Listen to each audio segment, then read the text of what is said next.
Salutare tuturor, eu sunt Leu și bine ați venit pe canalul meu la un nou vlog.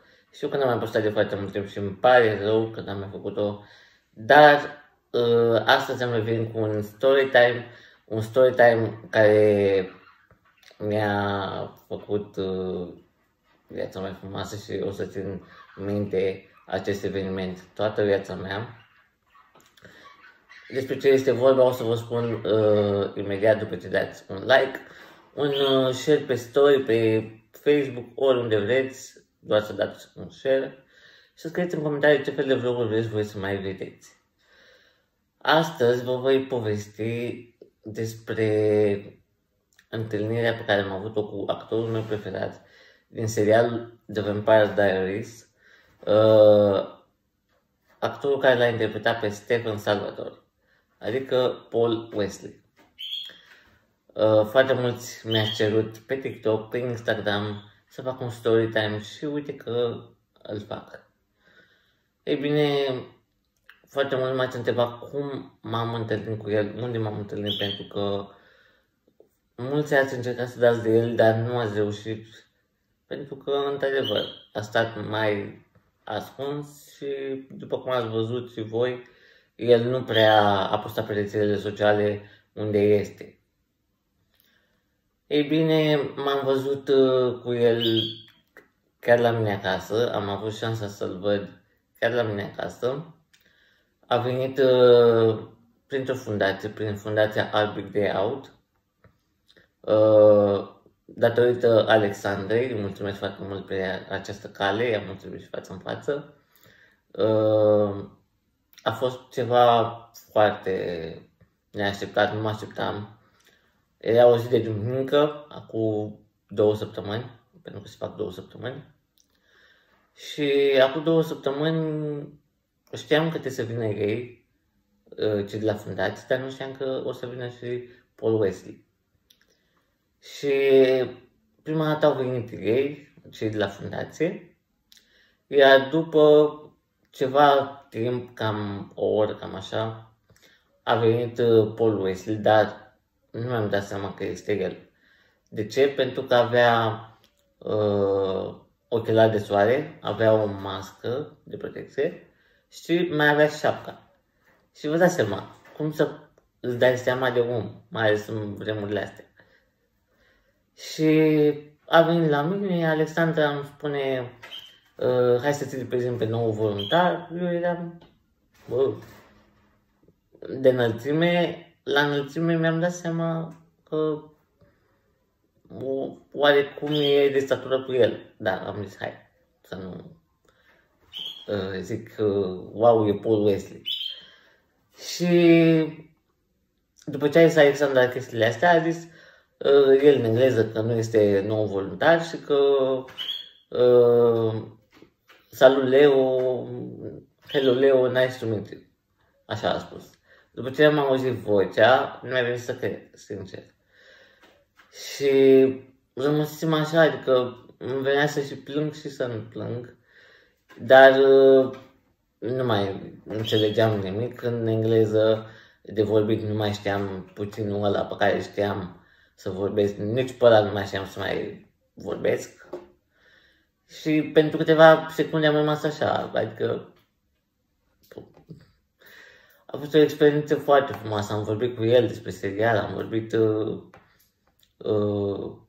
despre cum mi se pare România, despre oameni care sunt în România, despre români. A zis că o să vrea să călătorească și la noi în țară, să vadă zone turistice de la noi. Și în primul rând, că am zis că am vorbit de serial, de Vampire Diaries, am vorbit și l-am întrebat despre sezonul 9. Sezonul 9 nu va mai fi. Adică toate șansele, tot ce ne gândeam noi și ce vedeam noi pe net, nu este adevărat. Adică totul este o minciună, totul este probabil imaginația noastră că vrem să se întâmple chestia asta. Ei bine, nu se întâmple, nu o să mai fie niciun sezon nou. El a venit în România pentru un proiect, pentru un mini serial și cam atâta deocamdată. El o să mai vină luna viitoare, a anunțat și pe Insta. Și cum să vă zic, a fost o experiență foarte frumoasă. Vreau să zic doar că atunci când am postat pe rețelele sociale, pe Instagram,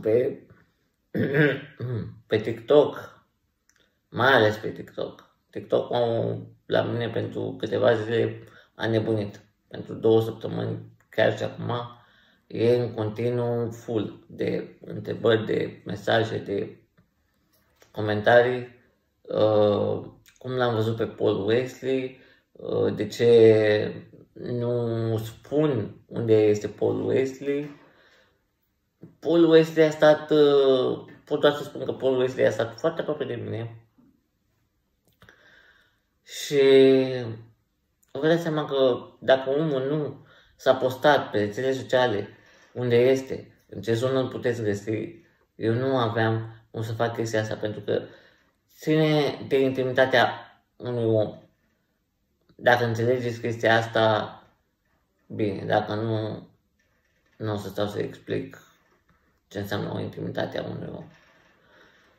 Și foarte mulți, că un fan adevărat ar spune chestiile astea, că ești nu știu cum, că ești egoist, că ești nu știu cum.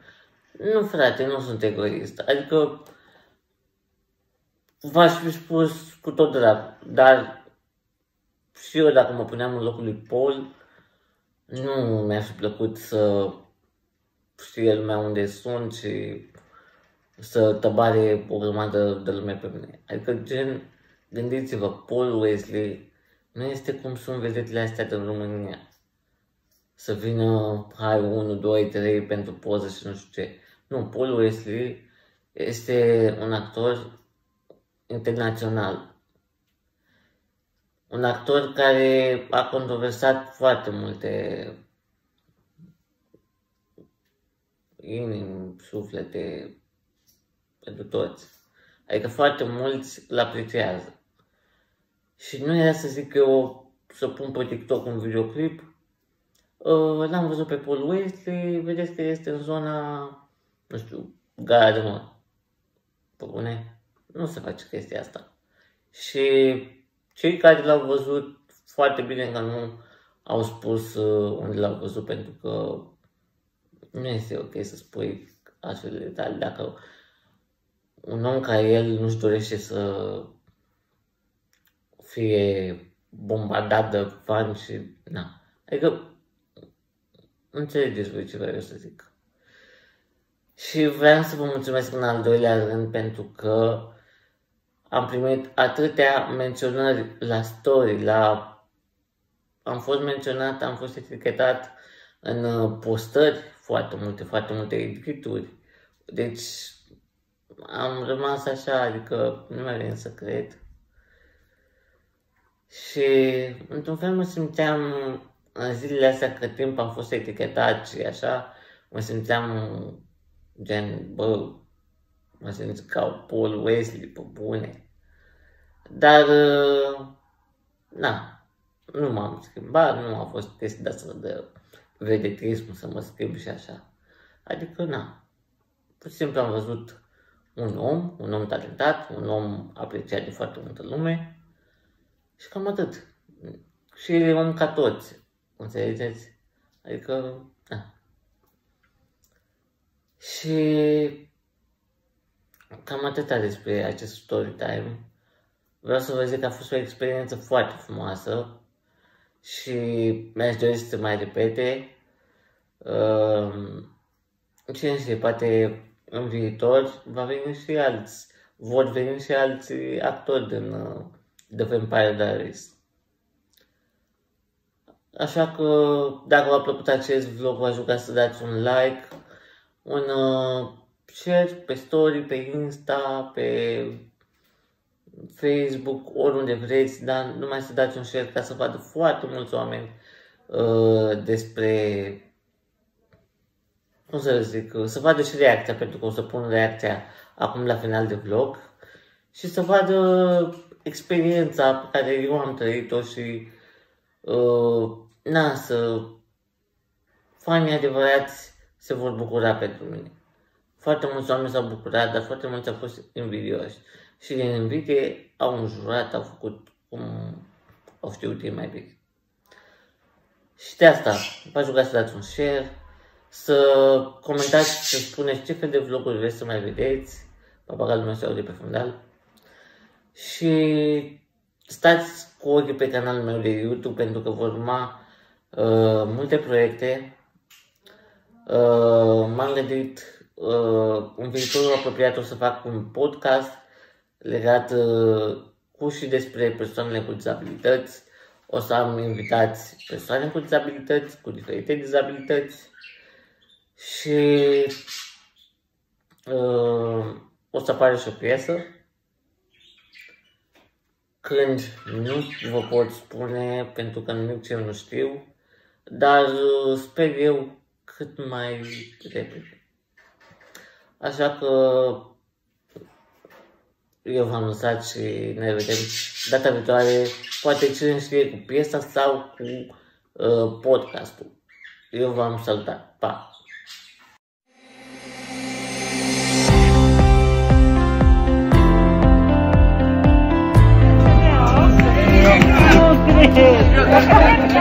Nice to meet you.